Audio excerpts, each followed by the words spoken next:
not been to Minnesota in probably 20 years. Bring gas. Welcome to Flagrant Howls, a Minnesota Timberwolves lifestyle podcast. Hold on. Oh no, my button bar is dead. Wow. I brought the new like the arena howl sound for the playoff for round 2 here, and maybe I can fire this back up before the end. Very excited about it. That's It's just you're just like the Wolves. You keep trying to hit 3-pointers, even though you've been great hitting 2s. You just keep going back to that button bar. Keep spamming that button, baby, because eventually they start falling. I know. That's the thing the Lakers should be the most ashamed of is you. I don't know if forced defensively is the right way to phrase it, because the Wolves had most of those 40 misses where I think 30 of the 40 were just like great clean looks and the Wolves clanked them. But let's do 20, 25 minutes here, boys. A quick little feedback Friday edition of Flagrant Howls while we kick back, wait for the Rockets and Warriors to wrap up Game 6 tonight. Warriors would be an absolute blast. Rockets would have their own fun little, I think, themes too, but a Warriors-Wolves series with all the storylines, Jimmy Butler, Rudy Gobert, and Draymond Green. They should just carve out like the third quarter for each game should just be like, they should just put an octagon in there. And like, hey, the first half is great and we'll play the fourth quarter, but whoever wins this physical altercation in an octagon, like wins the third quarter. You know what's funny about this whole thing too is like if you were to take Butler, put him back with the Heat, the Draymond thing is good. Oh, there. A little spooky, but I like it. Yeah, I was going to say that doesn't kind of spooky. That but sounds I more dig like it. I'm about to die than what I hear Yeah. in Target Center. Yeah, you are. Dude, the that Warriors. is okay. That's not what I expected. That is like really frightening. Like, can you imagine you're sleeping and you like wake up and you're like, what did I just hear? What's going on? Yeah. You know what that is? That's Anthony Edwards wandering the streets of LA, taunting Laker fans. That was fantastic. That was fantastic. But anyway, if you were to take Butler off the Golden State roster, and the Draymond thing is great just because it's fun, but like just Anthony Edwards alone trying to eliminate Steph Curry. Oh, like Houston. Oh, No disrespect to Houston because they had a really nice year, but there's no like angle like that there. Like okay, Durant, Joker. you know, Dylan Brooks was a pest in that Memphis series like 3 years ago. Is like the only. He's such a poor man's. time. He would be a poor man's Draymond basically because he would be a pest and he's an ass. But I'm just saying adding the Steph Curry pelt would be just fantastic story. Yeah. By the way, in terms of like Anthony Edwards racking up respect from his peers and his elders, one of the best, I guess, playoff preview clips that I had seen was on, I think it was on the KG Certified.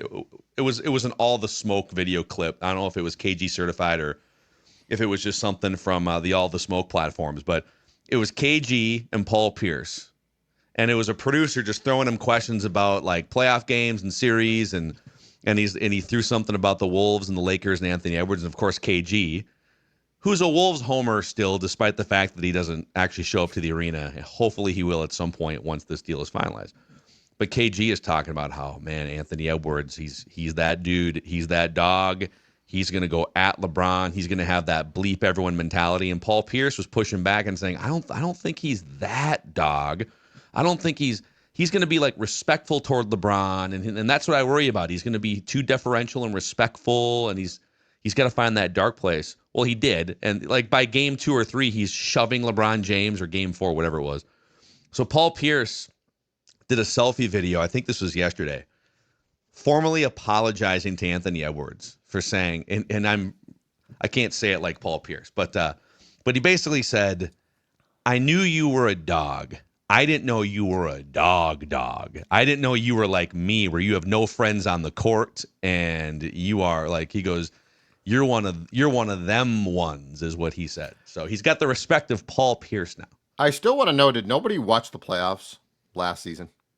Paul Pierce might have missed him. I don't know. It's Paul phenomenal. Pierce has a lot going on, I feel It's phenomenal to me though. It's like the country again is discovering Ant. It's like, okay, he eliminated the Suns, and by the way, he was in Durant's grill, and then they took down the Nuggets in a marvelous 7-game series, in which, by the way, they trailed by 20 points in Game 7.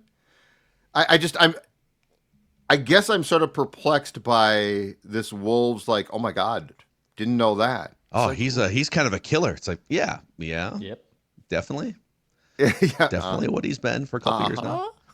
So, all right, let's get to the feedback bin here. YouTube comments, feedback tab in the Score North app. Robbie B says, we need a hand up / admission or borderline apology to Chris Finch and maybe even old Dex from Mackey and the Sports Dad, because a few days ago, you guys stated unequivocally that JJ Redick meant coaching advantage Lakers. I don't know that, in fairness, I don't know that we said coaching. I think it was Dex. Dex said Finch, obviously the better coach over Redick. And I think Judd and I said, Redick is a good coach.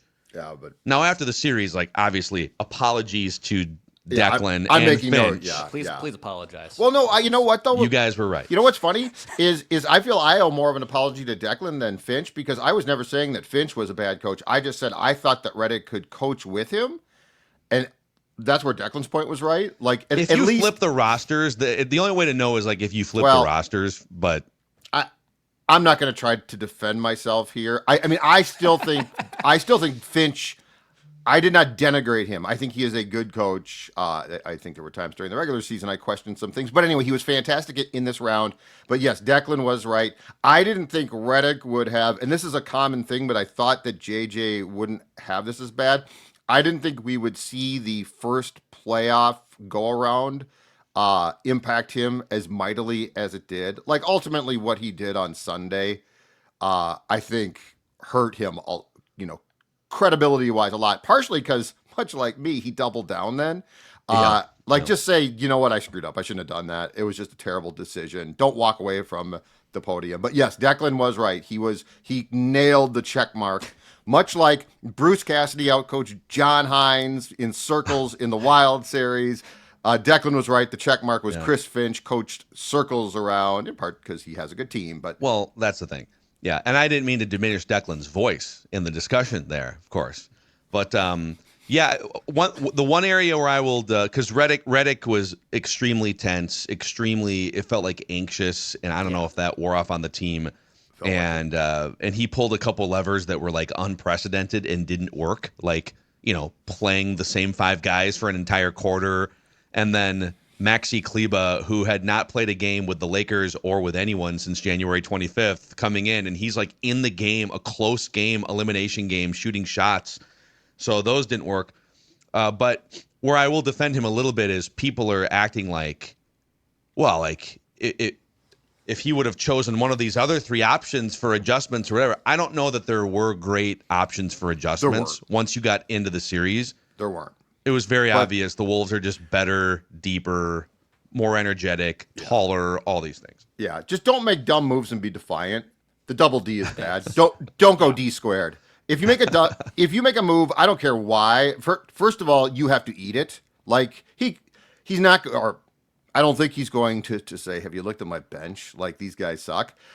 He basically did though. But but then he got defiant. Don't be defiant. But yes, there was a big check mark for Declan and for Chris Finch that in the series that I did not anticipate being that big a check mark. So I'll head to the. I'm moving here tomorrow, and I'm staying on the East Metro, but I'm still moving 10 miles more east. I'll go to the West Metro and I'll cheers one with Finchy before we start this playoff series. Yeah. And by the way, thank you from the bottom of my heart for not asking me to help in any way, shape, or form. No. That's why my friends at 2 Men in a Truck are helping me to make that move happen. So you're all good. That's right. 2manatruck.com. Okay, Brad Tabis, Brad T. Bradley. I have a hot take for you guys, he says. The Wolves would have lost that series to the pre-Luka trade Lakers. Assuming Davis is like healthy. Well, obviously, and that was sort of the in a roundabout way, not exactly, but that was sort of the LeBron post-game press conference. And Anthony Davis requested some things, and then he was gone, and LeBron's like, "I'm not going to request anything because I don't want to be gone." Which is like that's where LeBron, I know, loses me with this stuff. And then he does the hemming and hawing about whether he's got a lot to think about. It's like, dude. But I'll say it would have been a more competitive series because you would have had this massive 7-foot force that can score, maybe the best big man defender in the league. So his size would have presented a huge challenge, and I don't think he would have been absolutely exhausted by the end of every single game in the series. Now, he might have gotten hurt in game 2, soft tissue injury or something, and unavailable, but I still think the Wolves would have beat them, but it would have been a more competitive I series. just think we need to accept that the Wolves probably in any incarnation currently were and are a better team. Yeah. Like there seems to be there is a national struggle with this. People are staying up nights. It is hilarious, dude. Like they can't figure it out. 2-3 days of what happened? And they won what? The Lakers won one playoff game. Yeah. And you all thought they were championship contenders? Oh man. Well, and what's funny is when the Wolves swept the Suns, I felt like the national media sort of just crapped on the Suns, rightfully so, right? It's like, oh well, but with the Lakers, it's like they're crapping on them, but they're trying to figure out how this was just so improbable. Yeah, yeah. I mean, Morgan Haas says, "Where would we be without Gobert and Randle? Two of the worst trades in the history of the NBA.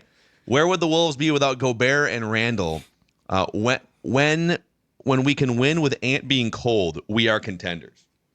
And when you can win with Ant, DiVincenzo, Nikhil, and Conley all being cold, at least in Game 5. I mean, thank goodness they obviously won in 5. But like Nikhil Alexander-Walker, I feel like I've been singing the praises all season. I'm like, he had a rough go of it, shooting wise. He had a rough go of it. He airballed 2 wide open threes in that game. Oh, yeah. It's the thing. Like when he's dialed in, and DiVincenzo, they're both a little streaky from 3-point range, and they can go on like a month run where they're just hitting everything 50%. But then they can also just disappear for 2 weeks like they have. But the fact that those guys disappeared on offense, they provided a bunch of other value, but when they disappeared on offense and you absolutely dominated that Lakers series in terms of winning it in 5 games, they're going to come back at some point. That's the saving grace, is like you might actually get a better 2-week run here from your shooters and your offense against the Rockets or the Warriors. But yeah, where would this team be without Gobert and Randle? Well, first of all, those 2 trades were terrible. I can't believe fire Tim Conley. People wanted him out after that Cat trade. Just saying. Well, and you know what? Cat is spectacular in some playoff games, and the Knicks won their series, and then he disappears. He was great encouraging his team in the last 4 minutes of that game after he fouled out. It was great. I'm just going to make a statement without looking at the advanced metrics. It feels to me like even though when he's struggling shooting right now, I feel like Dante DiVincenzo brings you things. I feel like there are other intangibles, so that it's not like if he's not scoring, you're sort of screwed. Because I think he gets upset when he's not shooting well, but I don't think he checks out in any way when he's not shooting well. And I don't mean to imply that certain guys do check out when things aren't going well, but let's just say I think he's got a little bit more of a playoff mentality. Well, some of it you can see, like it's the ball movement, it's the rebounds, he might block a shot. He's very switchable. He's very demonstrative as well for his teammates on defense. Mm-hmm. So I just think it's important when a primary part of your game is not firing on all cylinders, especially in the playoffs, that you're still super engaged. And it feels like he is super engaged. And when you do that, it contributes to something at least. Yeah. Okay. Rick Barry, not the great basketball legend Rick Barry, but free throws, the granny free throw Rick Barry. It's a different Rick Barry. Okay. I think this is like the 3rd time this season we've heard from this Rick Barry. Always brings some good stuff. Great recommendations for Game 4 from you guys. Thanks for discussing on the pod. So we gave him some recommendations. We stopped by Bricksworth. The Nasreed Hazy IPA is the truth. So yeah, shout out to Bricksworth. I'd love for you guys to discuss Anthony Edwards' Olympic experience on the pod once again. I feel like we've been waiting all year for that additional experience to show itself on the court. Of course, he's improved being the best 3-point shooter in the league. But after a summer around KD, Bron, Steph, etc., I expect a bigger leap. And ladies and gentlemen, I think we see that leap now in the playoffs. Would love to hear your thoughts. I love that point because I criticized him in particular for really more the maturity didn't seem to rub off the regular season was weird. I mean, all the technicals, the up and down games at times. But yeah, that's a great point. Like there was definitely. I wonder if he felt too a little bit more emboldened to take on LeBron or potentially now in the next round Steph because he played with them and he goes to school on them. But he definitely does not have a respect that is like this awe. I can't believe that I'm with LeBron James. It's almost like he learned. This is a great point because it does seem to be. Well, I didn't think it really rubbed off too much in the regular season, and I was disappointed. If you think about it, it definitely could be playing a factor now, which is the most important time of year. Yeah, I think the areas, whether it was Olympic driven or not, the areas at the end of last year's playoff run that you thought, okay, he needs to ramp it up in these spots. Consistency of being a shooter was one of them. And he still can be a little streaky. I mean, he went 0 for 11 in the closeout game, and he can give you the 2 for 12s, and he's done that all year. But overall, he's been a monster 3-point shooter. So check that box. Conditioning. I think that's something that when you're around LeBron and Steph and you see their process and you're at the Olympics and you're probably talking about, all right, how can you play all this basketball and in the playoffs and then the Olympics and not get tired? And we'll see once you get into rounds 2 and 3. It didn't really show itself much until maybe that Maverick series. It felt like Anthony Edwards, and he talked about it, really hit a wall conditioning wise. So that's the second one. And it's kind of TBD. Definitely wasn't a problem in that series against the Lakers. I mean, the Wolves were absolutely throttling in the fourth quarter while the Lakers were the team that was grabbing their shorts and bending over. And then the third area would be playmaking, just making sure that you're not defaulting to hero mode and step back threes. Oh, they're doubling me, I'm just going to step back and shoot over it. When they're doubling you or when they're blitzing you off a pick and roll, someone's open. And it might not be like a boom, boom, A to B pass. It might be A to B, B to C. And again, in that Lakers series, anecdotally, it felt like he made the right play and the right pass 90% of the time. The hockey assists, the actual assists, I mean, he averaged, what was it, like 8 assists, 7 assists or something in the series. So those three areas, and I think the Olympic experience probably helped him in some ways. Some of it might just be another playoff run and another year older in the NBA too. Yeah, I think that's probably true because ultimately, if this goes the way that the Wolves hope it will and their fans, the Dallas series is going to turn out to be a huge, moment for him. Like the loss, how they lost, how far they had gotten. Mm-hmm. I think it's one thing to be eliminated in the opening round and be like, I learned from that. Okay, that's great. But to your point, Phil, you hit that wall in such a key series. I think that, and Ant to me seems that he would digest that and use that. So, yeah, but I do like the point to bring back up what he went through last summer. Looks like it's reflected now a little bit more than I certainly thought it was in, let's say, February. Yep. Okay, Tim chimes in here and says, Luka Doncic is not going to be in the NBA in 3 years. He looks like I do, and I'm 61 years old, coming off cancer 4 years ago, and have arthritis all over my body. Oh man, sorry to hear all that. Tim, are you okay now? Yeah, Tim, I'm sorry to hear. First of all, for you, I'm sorry to hear that. Luka moves like I do. He either looks like a guy that doesn't care. He looks like a guy that doesn't care either. We dominated them small or big, yet we get no credit. We might have the best player in the NBA right now. We get no credit, again, which is fine. When we win the championships, stay away. Thank you, guys. Love you guys on YouTube. I'm a huge Patrick Royce fan, so keep putting him on as well. Take care. Have a great day. Let me turn this into a question. What do you think? I mean, Nico Harrison, the Mavericks general manager, for the first time in probably 4 months, went to bed a happy man a couple nights ago, thinking, yeah, this is what I saw. And everyone clowned me. Well, they clowned you because you botched the value of the trade and your process was terrible, so he deserves to be clowned. But what do you think? Do you think Luka winds up?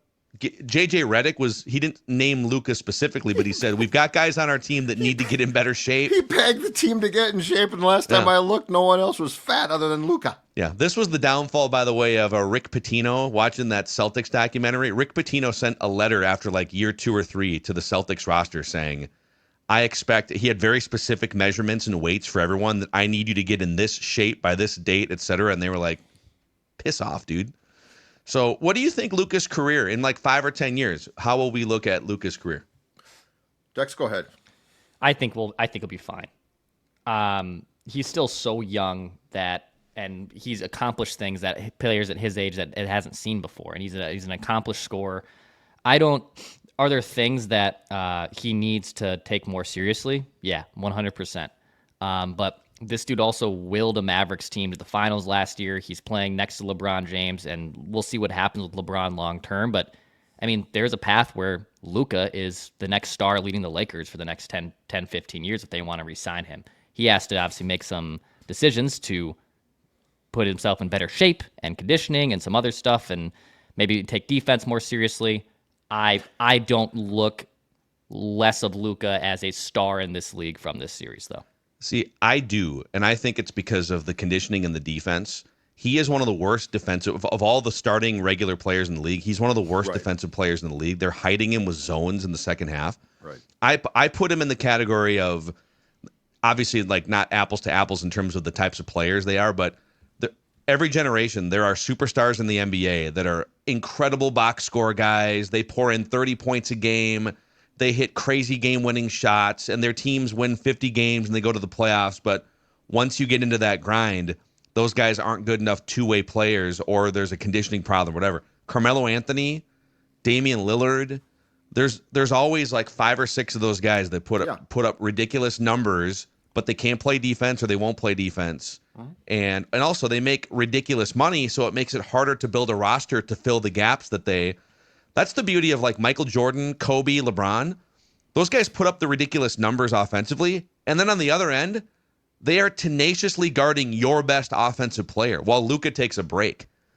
So it is. Well, he points. It is a thing.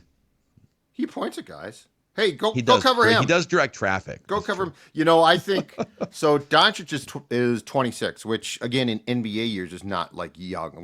Like he's a young man in life, but he's not a young man. He's been doing this for a long time.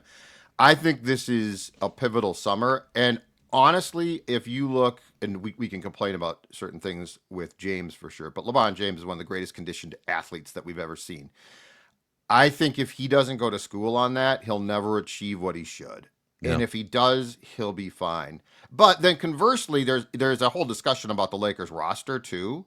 Like the Lakers didn't lose that series because Luka couldn't carry them. Case in point, look at the Mavericks last year. Kyrie Irving, Luka, Lively, right? Gafford. Like you could pound the ball inside. Like go back and watch the film and look at what Luka could do. He had no ability to do those things. Does he need to make a serious decision? Like, does he want to win multiple championships? He needs to get himself in good shape. And by the way, stay there. It can't be the old Miguel Sano. I came into spring training in great shape, and now I've gained 50 pounds back. Yeah. But I also think that independently of that, there is a Lakers discussion because Luka Doncic is, I don't think, ever going to win a championship like by himself. Like he's not. Well, and the NBA is and the NBA has evolved so much so that role players are so talented, and the second apron penalties, you know, it's like you don't get these super teams as much anymore. That's the crazy thing is it's going to take the Lakers a lot of work to get their roster to the point where the Mavericks roster was that went to the Western Conference Finals. Oh yeah, because you could argue that Kyrie and LeBron are way different players, but. Okay, Kyrie as the right-hand man, this crazy scoring punch, and LeBron, who's a different type of player. But let's say those like the value of those guys kind of cancel. So Luka had his Kyrie, Luka has his LeBron. Okay, how are you going to get like the PJ Washington, and maybe Rui Hachimura kind of fills that role, but the two big rim protectors who rebound, block shots, can score from close range.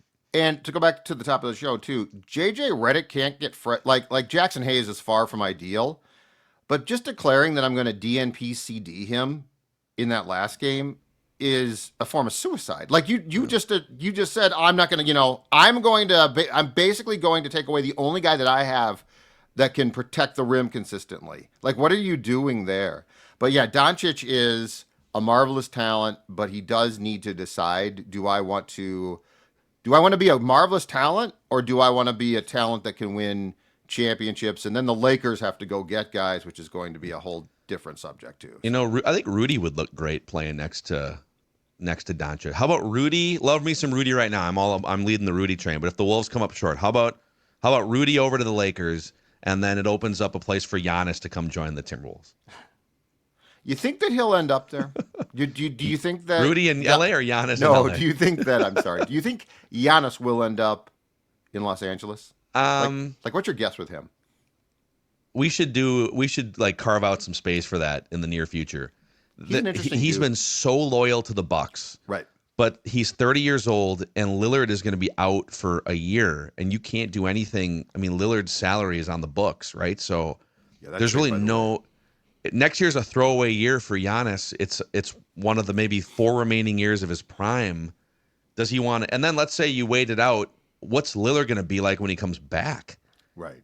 Is it going to be like Kobe after the Achilles, or like, yeah, he's out there and he exists and people still pay to watch him, but I don't know, man. So Giannis, have an open mind. Stay in the Midwest. You know, you love the Midwest, right? The Wolves are going to win a championship without Giannis, and then he's going to join. He's going to get criticized for joining. It's going to be like Kevin Durant. Is there like a fourth apron? Because I feel like if you got like, is there like an endless apron where it's just like you can't even like? Well, if you could clear out some stuff. We should do, if the Wolves come up short and our conversation in a month turns toward what are the next steps? There's like 10 incredible, fun, speculative things we could. I mean, the Durant stuff, obviously, but the Giannis thing, that is going to be a huge thing for the next 2 months. In I can't NBA speak media. for you guys, but I don't like the speculation thing. I only want to talk about things that could definitely. So let's talk about the return of Shake Milton. You know, the potential return of Shake Milton. Why didn't the Lakers pull the Shake Milton lever, man? Oh, he was mad at the Wolves too. He would have just slayed him.